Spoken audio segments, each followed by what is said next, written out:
Hello friends, Radhe Krishna. आज हूँ उपमा बनावવાની છું તો તેના માટે મેં એક વાડકી રવો લીધો છે। એક કડાઈની અંદર 1 ચમચી ઘી નાખીને રવાને સાતરી લેવાનો છે। ઘીની અંદર રવાને સાતરી લેવાનો છે।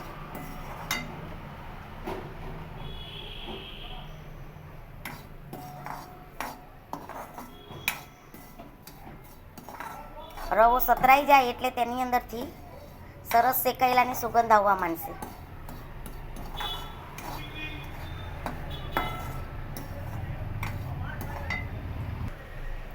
રવાને શેકતા મને 3-4 મિનિટ જેવું થઈ ગયું છે। હવે રવો શેકાઈ ગયો છે અને તેની અંદરથી સરસ સુગંધ આવવા માંડી છે। હવે રવાને એક અલગ વાસણમાં કાઢી લઈશું। એ જ કઢાઈની અંદર મેં 1 ચમચી ઘી લીધું છે અને 1 ચમચી તેલ લીધું છે।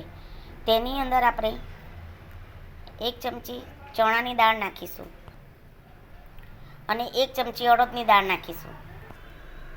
તમે જોઈ શકો છો કે ચણાની દાળ અને અડદની દાળ શેકાઈ ગઈ છે। હવે તેની અંદર 1 ચમચી રાઈ નાખીશું।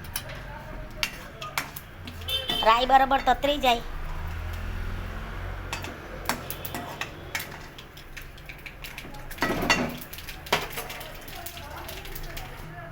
રાઈ તતરી ગઈ છે એટલે 1 ચમચી લીલા મરચાં નાખીશું।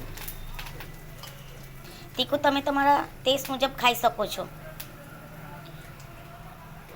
એક નાની વાડકી એટલે કે મેં એક જ નાનો કાંદો લીધો છે, તેને બરાબર સાતરી લઈશું।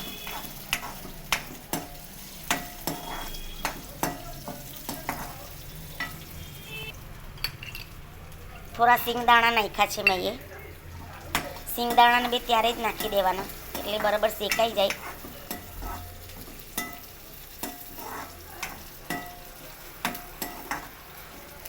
કાંદાના હાવ બ્રાઉન નથી કરવાનો, થોડુંક એની કચાશપણું દૂર થાય એટલું જ એ કરવાનું છે। સિંગદાણાના કાંદા થોડાક એ થઈ ગયા એટલે મેં એક બટેકું અને લીલા વટાણા લીધા છે। તેને 2-3 મિનિટ મેં ગરમ પાણીની અંદર રાખી મૂકેલા હતા।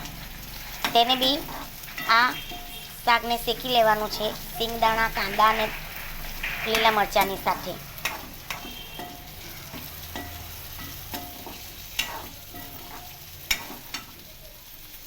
આમાં તમારે હલ્દી નાખવી હોય તો નાખી શકો છો અને નહીં નાખવી હોય તો બી કાંઈ વાંધો નહીં। બરાબર સતરાઈ ગયું છે। કરી લીમડો બી મેં નાખી દીધો છે। હજુ નિમક નાખવાનું મારે બાકી છે। હું પાણી હવે એમાં નાખીશ। મેં આમાં 1 ગ્લાસ પાણી નાખ્યું છે અને 1 પીંચ જેટલી હલ્દી નાખી છે। મારે એનો થોડોક યલો કલર જોઈતો હતો। પાણી થોડુંક ઉકળે એટલે પછી આપણે રવો નાખી દેવાનો છે। પાણી ઉકળે એટલે આપણે 1 ચમચી નિમક સ્વાદ મુજબ નાખવાનું છે। પાણી આપણું ઉકળવા લાગ્યું છે ઓલમોસ્ટ। હવે તેમાં ધીમે ધીમે રવો એડ કરી દેવાનો છે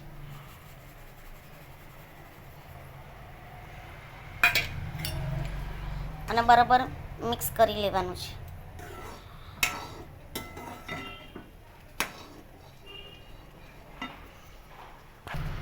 તમે જોઈ શકો છો કે બધું પાણી બળીને હવે એ થઈ ગયું છે। આપણો રવો બધો એક સાથે ભેગો થઈ જાય છે। આમાં તમારે હજી ઘી નાખવું હોય કે તેલ નાખવું હોય તો નાખી શકો છો અને ઉપરથી આપણે લીલા ધાણા સ્પ્રિંકલ કરીશું। મેં 1 ચમચી ઘી એડ કર્યું છે કે મને થોડુંક ઘી ઓછું લાગતું હતું, બહુ ડ્રાય લાગતું હતું એટલે મેં 1 ચમચી ઘી ઉમેર્યું છે અને હવે ઓલમોસ્ટ આપણો ઉપમા તૈયાર થઈ ગયો છે। એની પર આપણે લીલા ધાણા નાખીશું। તૈયાર છે આપણો ઉપમા। તેને મેં લીલા ધાણા સાથે ગાર્નિશ કર્યું છે।